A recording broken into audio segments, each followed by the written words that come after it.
Welcome to our YouTube channel Nisha education. आज के इस वीडियो में हम क्लास 9th का चैप्टर 8 जिसका नाम है चतुर्भुज की एक्सरसाइज 8.2 के क्वेश्चन नंबर 3 और क्वेश्चन नंबर 4 इस वीडियो में सॉल्व करेंगे। देखते हैं क्वेश्चन नंबर 3 में हमसे क्या पूछा गया है। ठीक है, क्वेश्चन है ABCD एक आयत है जिसमें P, Q, R और S क्रमशः भुजाओं AB, BC, CD और DA के मध्य बिंदु है। ठीक है, ये हमें क्वेश्चन दिया हुआ है। आगे है दर्शाइए कि चतुर्भुज PQRS एक समचतुर्भुज है। ठीक है ना। तो क्वेश्चन सॉल्व करवाने के पहले मैं आप लोगों को एक चीज यहाँ पर बता दूं कि इस क्वेश्चन में हमें चित्र नहीं दिया हुआ है। ठीक है, हमें क्वेश्चन को पढ़कर चित्र बना लेना है या आकृति बना लेना है। बहुत ही ज्यादा आसान है ना। क्वेश्चन में हमें बोला गया है कि ABCD एक आयत है, तो हम क्या करेंगे कि ABCD एक आयत बना लेंगे। ठीक है, और क्वेश्चन के अकॉर्डिंग हमें बोला गया है कि AB जो भुजा है इसका मध्य बिंदु P है, BC का मध्य बिंदु Q है, CD का मध्य बिंदु R है और AD का मध्य बिंदु S है। तो इस प्रकार हमें आकृति बना लेनी है। ठीक है ना।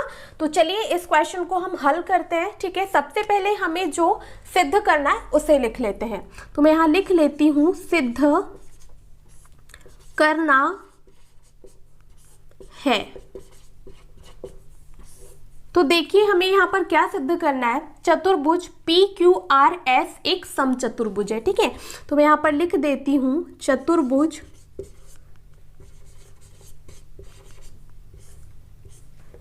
PQRS एक समचतुर्भुज है। ये चीज हमें प्रूफ करनी है इस क्वेश्चन में। ठीक है, चतुर्भुज है।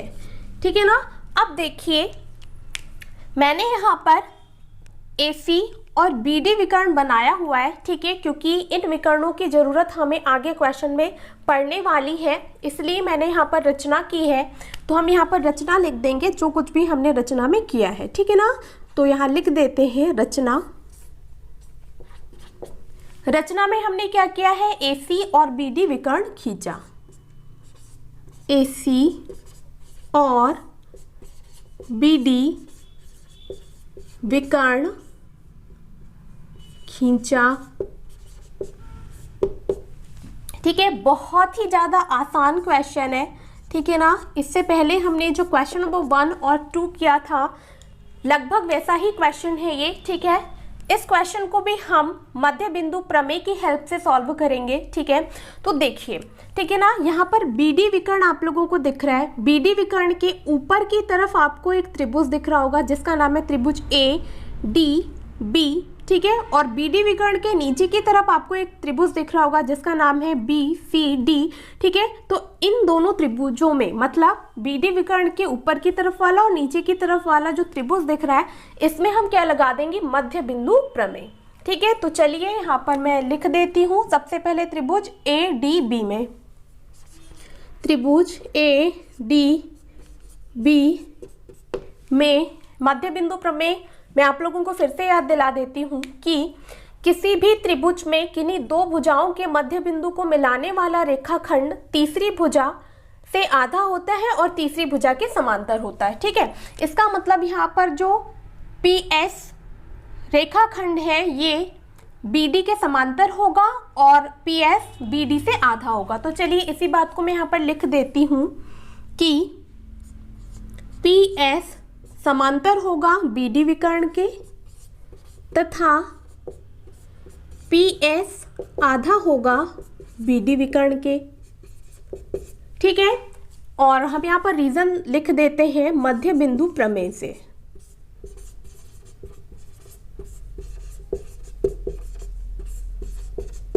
ठीक है, और इसे दे देते हैं इक्वेशन नंबर 1 क्योंकि इसकी हमें आगे जरूरत पड़ेगी। ठीक है, अब देखिए सेम टू सेम चीज हम नीचे की त्रिभुज में भी करेंगे। मतलब नीचे वाला जो त्रिभुज है इसमें भी मध्य बिंदु प्रमेय लगा देंगे। ठीक है, तो त्रिभुज का नाम है BCD।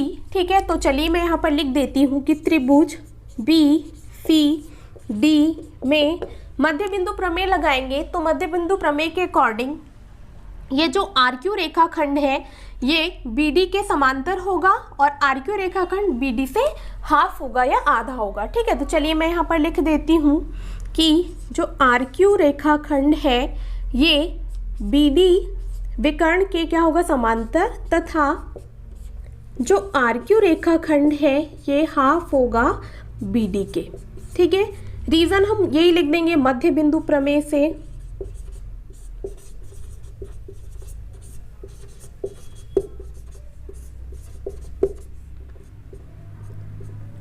ठीक है, और इसको हम दे देते हैं इक्वेशन नंबर सेकंड। ठीक है, अब देखिए इक्वेशन नंबर फर्स्ट और इक्वेशन नंबर सेकंड से हम क्या देख पा रहे हैं कि यहाँ पर देखिए ये जो BD है ये समांतर है PS के।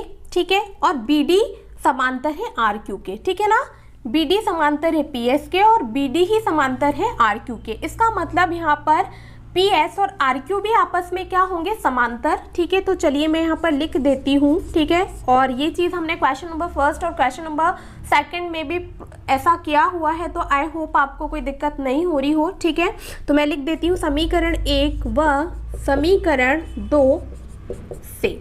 ठीक है, हम क्या देख पा रहे हैं कि PS और RQ भी आपस में क्या होंगे, समांतर। तो चलिए मैं यहाँ पर लिख देती हूँ कि PS समांतर होगा RQ के तथा, ठीक है, आई होप आप समझ पा रहे हो, BD समांतर है PS के और BD ही समांतर है RQ के। इसका मतलब PS और RQ दोनों आपस में क्या होंगे, समांतर।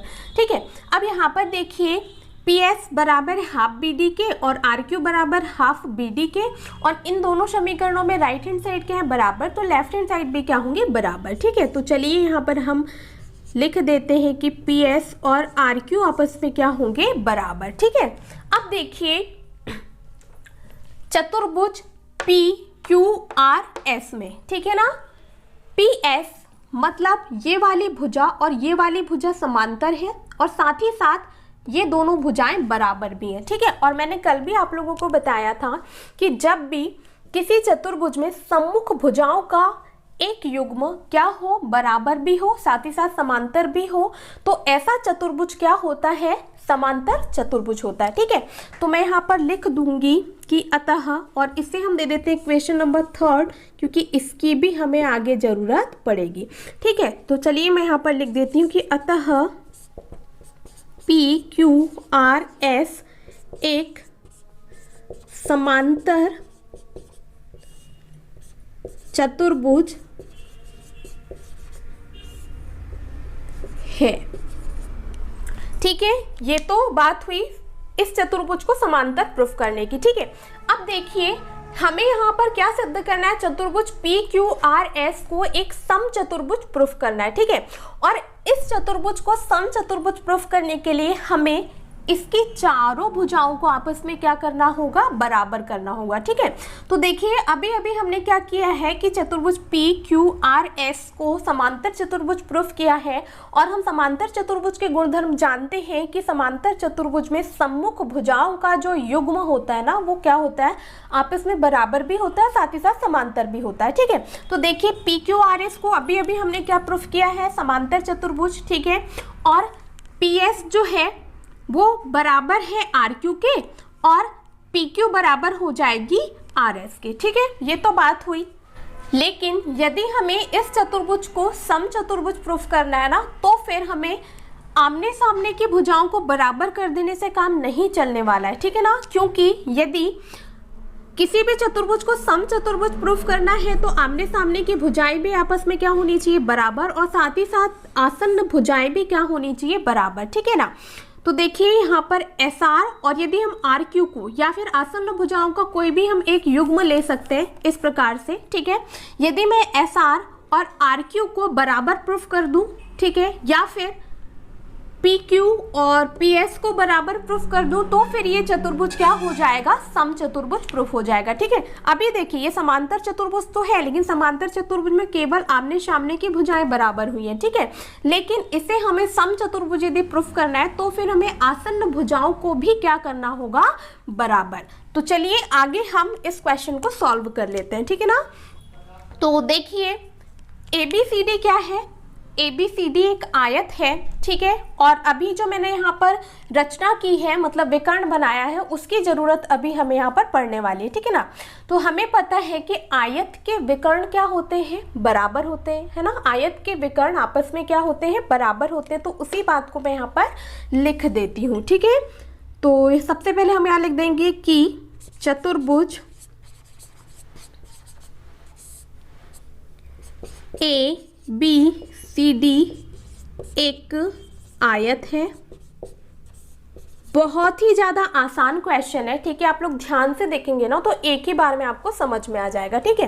तो मैंने यहाँ पर क्या लिखा, चतुर्भुज ABCD एक आयत है, ठीक है, और आयत के विकर्ण बराबर होते हैं। तो मैं यहाँ पर लिख सकती हूँ कि AC बराबर जो है BD हो जाएगा, मतलब दोनों विकर्ण आपस में बराबर हो जाएंगे, ठीक है। चाहे तो हम यहाँ पर रीजन लिख सकते हैं कि आयत के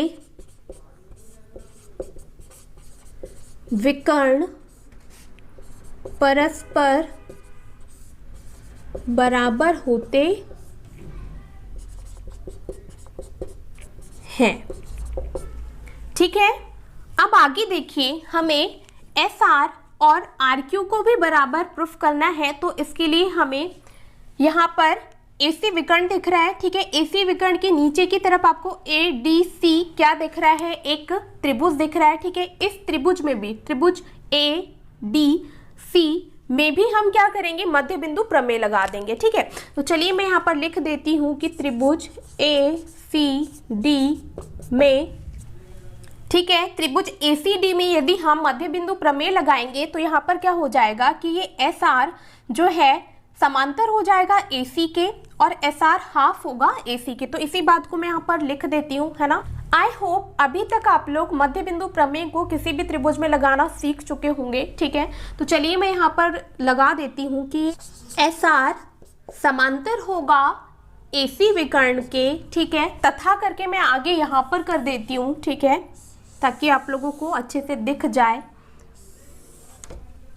ठीक है। SR समांतर होगा AC के तथा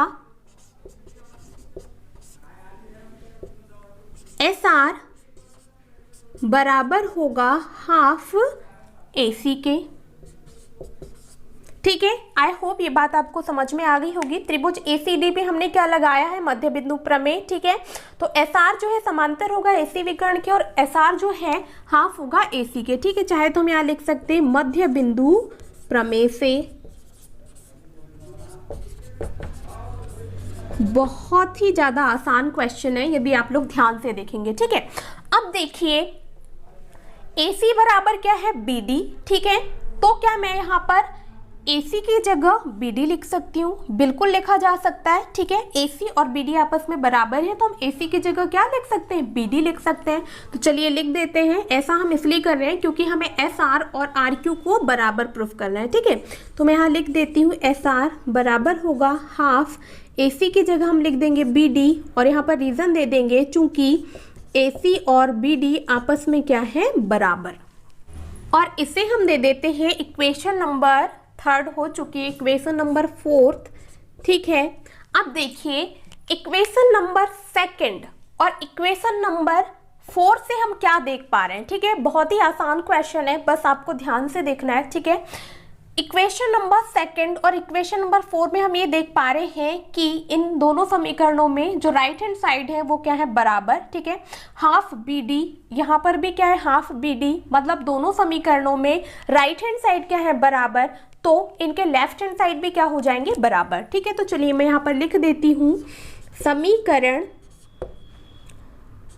2 व 4 से क्या देख पा रहे हैं हम कि RQ बराबर है SR के, RQ बराबर हो जाएगा SR के, ठीक है। और इसे भी हम इक्वेशन नंबर 5 दे देंगे क्योंकि इसके भी हमें आगे जरूरत पड़ने वाली है, ठीक है। तो जैसा कि मैंने आपको बताया था कि हमें क्या करना है, SR और RQ को बराबर करना है, तो हमने कर दिया है, ठीक है। तो ऑलमोस्ट हमारा क्वेश्चन कंप्लीट होने ही वाला है, ठीक है ना, क्योंकि हमें चतुर्भुज PQRS को क्या करना था, समचतुर्भुज प्रूफ करना था, और हम लोगों ने इसे समांतर चतुर्भुज तो प्रूफ कर दिया है। इसका मतलब इसकी आमने सामने की भुजाओं को तो बराबर कर दिया है, लेकिन हमें क्या करना था, इनकी आसन्न भुजाओं को भी बराबर करना था, है ना।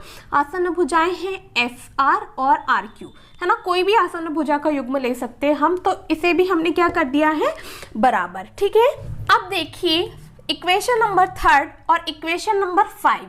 ठीक है, इक्वेशन नंबर 3 और इक्वेशन नंबर 5 से हम लोग क्या देख पा रहे हैं कि RQ बराबर है PS के और यहाँ पर RQ बराबर है SR के। ठीक है, इसका मतलब ये हुआ कि PS और SR आपस में बराबर होंगे और RQ भी आपस में बराबर हो जाएगा, है ना। ये तीनों भुजाएं आपस में क्या हो जाएंगी, बराबर। तो चलिए मैं यहाँ पर लिख देती हूँ कि समीकरण कौन सा है, ये 3rd व 5th से हम क्या देख पा रहे हैं कि SR बराबर होगा PS के और ये बराबर हो जाएगा RQ के। ठीक है, आई होप ये बात आप बहुत आसानी से समझ पा रहे होंगे। ठीक है, RQ बराबर है PS के और RQ बराबर है SR के। ठीक है, इसका मतलब SR, RQ और PS तीनों आपस में क्या होंगे, बराबर। ठीक है, तो देखिए SR, PS और RQ आपस में क्या है, बराबर। ठीक है, तो हमें यहाँ पर PQ को भी क्या करना होगा, बराबर, तभी तो ये क्या होगा, समचतुर्भुज प्रूफ होगा। ठीक है, लेकिन मैंने आप लोगों को अभी अभी बताया था कि हमने चतुर्भुज PQRS को एक समांतर चतुर्भुज प्रूफ कर दिया है। ठीक है, और समांतर चतुर्भुज में सम्मुख भुजाएं आपस में क्या होती हैं, बराबर। इसका मतलब यहाँ पर PQ भुजा भी आपस में क्या होगी, बराबर। ठीक है, अब चलिए इसे हम सिस्टमेटिक तरीके से लिख देते हैं कि PQ बराबर होगा QR के और QR बराबर होगा RS के और RS बराबर होगा SP या PS के।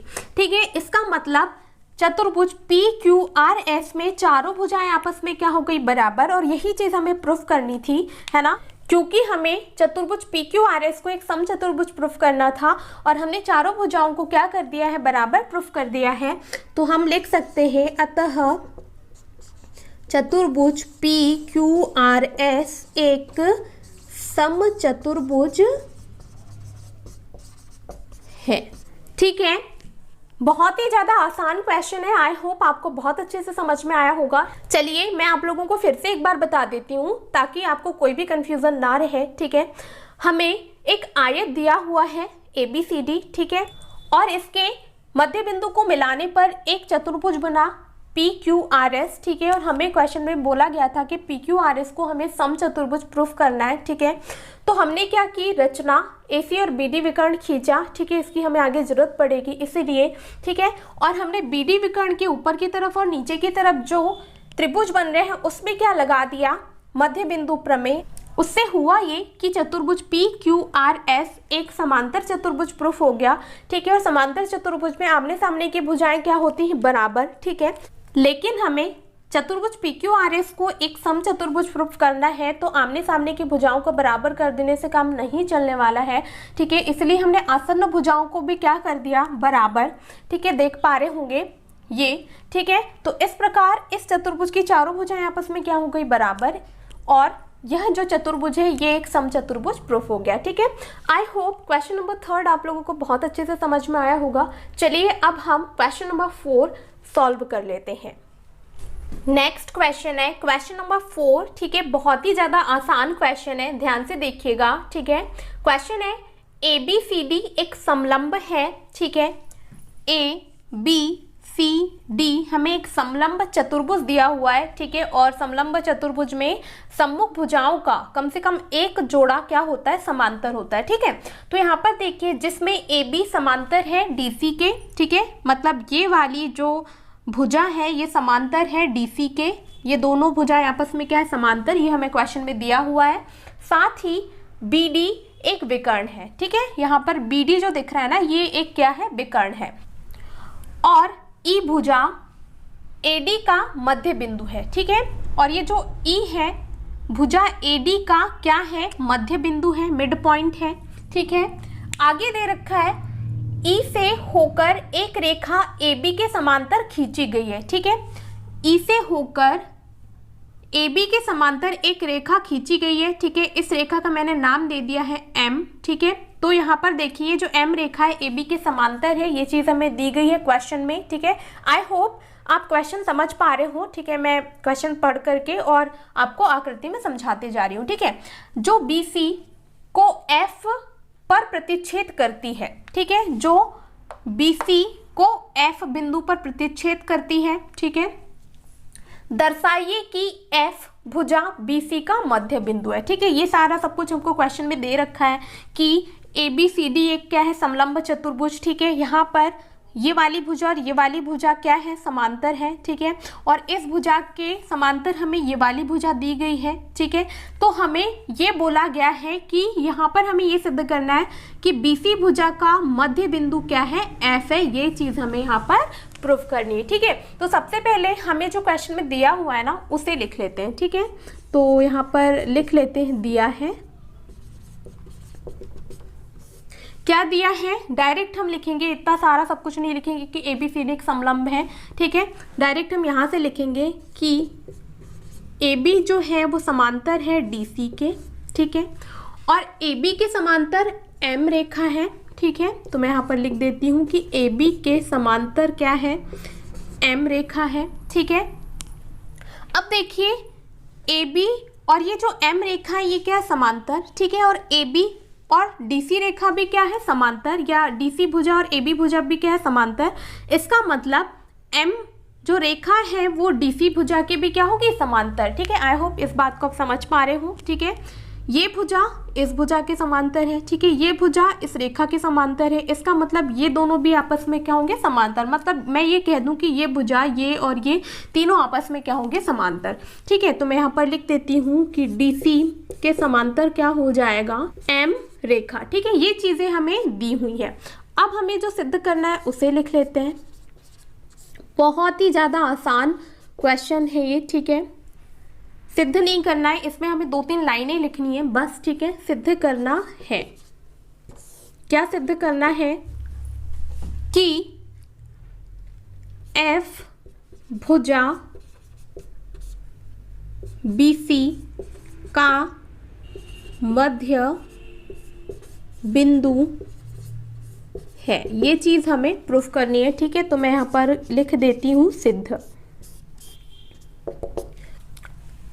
अब यहाँ पर चित्र में देखिए। ठीक है, चित्र में आप लोगों को BD विकर्ण के इस तरफ एक त्रिभुज दिख रहा होगा, त्रिभुज DAB। ठीक है, तो DAB में हमें ऑलरेडी E जो है AD रेखा का मध्य बिंदु दिया हुआ है। ठीक है, तो हम क्या करेंगे कि यहाँ पर ये G बिंदु को भी हम BD रेखा का मध्य बिंदु सिद्ध कर देंगे। ठीक है, और इसी की हेल्प से हम यहाँ पर BC जो भुजा है इसका मध्य बिंदु F है, ये चीज प्रूफ करेंगे। ठीक है, तो मध्य बिंदु प्रमेय का यदि हम विलोम देखें, ठीक है, तो यहाँ पर देखिए AB भुजा इस रेखा के क्या है, समांतर। ठीक है, और यहाँ पर देखिए AD का मध्य बिंदु क्या है, E। ठीक है, इसका मतलब यहाँ पर G भी BD का क्या होगा, मध्य बिंदु। ठीक है, तो इसी बात को मैं यहाँ पर लिख देती हूँ। ठीक है, बहुत समझने वाला क्वेश्चन नहीं है, बस 2 लाइन का क्वेश्चन है। ठीक है, तो चलिए मैं यहाँ पर लिख देती हूँ कि त्रिभुज DAB में क्या होगा, हमें एक चीज दी हुई है कि EAD भुजा का मध्य बिंदु है। अब यहाँ पर देखिए, ठीक है, M जो है पूरी रेखा AB के क्या है, समांतर है। ठीक है, यहाँ पर EG मतलब इतना भाग भी AB के क्या होगा, समांतर। तो चलिए मैं यहाँ पर लिख देती हूँ कि EG समांतर होगा AB के। चाहे तो मैं यहाँ पर रीजन दे सकते हैं, क्योंकि AB और M जो रेखा है वो दोनों क्या है, समांतर। ठीक है, अतः हम लिख सकते हैं, अतः GBD का मध्य बिंदु होगा। ठीक है, जब कभी आपको ऐसी सिचुएशन मिले कि आपको एक त्रिभुज दिया हो, ठीक है, और बोला गया हो कि यहाँ पर इन दोनों मध्य बिंदुओं को मिलाने पर जो रेखाखंड बन रहा है वो और तीसरी भुजा आपस में क्या है, समांतर, ठीक है। और किसी एक बिंदु को मध्य बिंदु दे रखा हो तो दूसरा बिंदु भी क्या हो जाता है, मध्य बिंदु हो जाता है, ठीक है।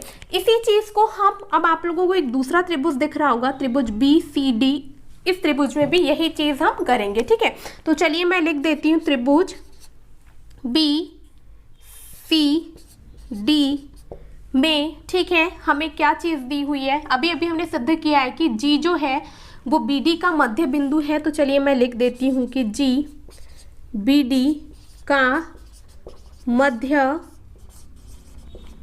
बिंदु है। ये चीज हमने अभी अभी सिद्ध किया है, तो मैं लिख देती हूँ सिद्ध किया, ठीक है।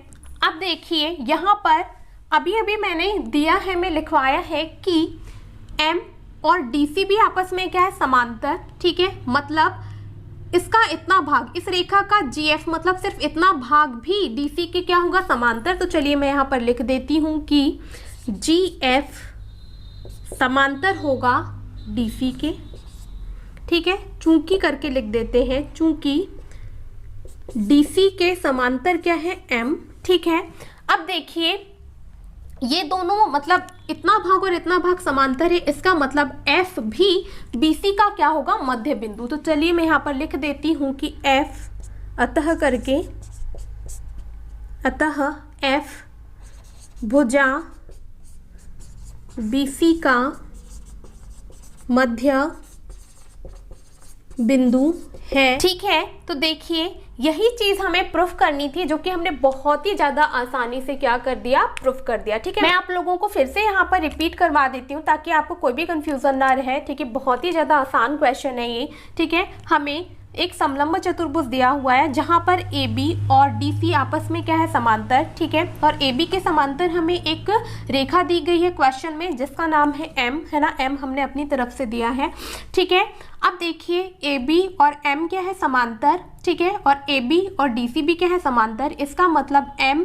समांतर होगी DC के, है ना। तो यहाँ पर ये तीनों भुजाएं क्या होगी, समांतर, ठीक है। अभी हमें क्वेश्चन में दे रखा है कि DA का मध्य बिंदु है E, ठीक है। तो हमने क्या किया, यहाँ पर एक विकर्ण है, तो विकर्ण के इस तरफ हमें एक त्रिभुज दिख रहा है जिसका नाम है DAB, ठीक है। और DAB में हमें दे रखा है कि AD का मध्य बिंदु E है और EG और AB आपस में क्या है, समांतर। इसका मतलब G भी यहाँ पर क्या होगा, BD का मध्य बिंदु होगा, ठीक है। ये चीज़ हमने पहली कर ली, ठीक है। अब सेकेंड चीज़ हमने क्या किया कि हमें एक और त्रिभुज दिख रहा है जिसका नाम है DBC, ठीक है। इस त्रिभुज में भी वही चीज़ हम लगा देंगे कि हमने अभी अभी DB का मध्य बिंदु G है, ये चीज़ प्रूफ किया है, ठीक है। और GF और DC, ठीक है, आपस में क्या है, समांतर। इसका मतलब F भी BC का क्या होगा, मध्य बिंदु होगा।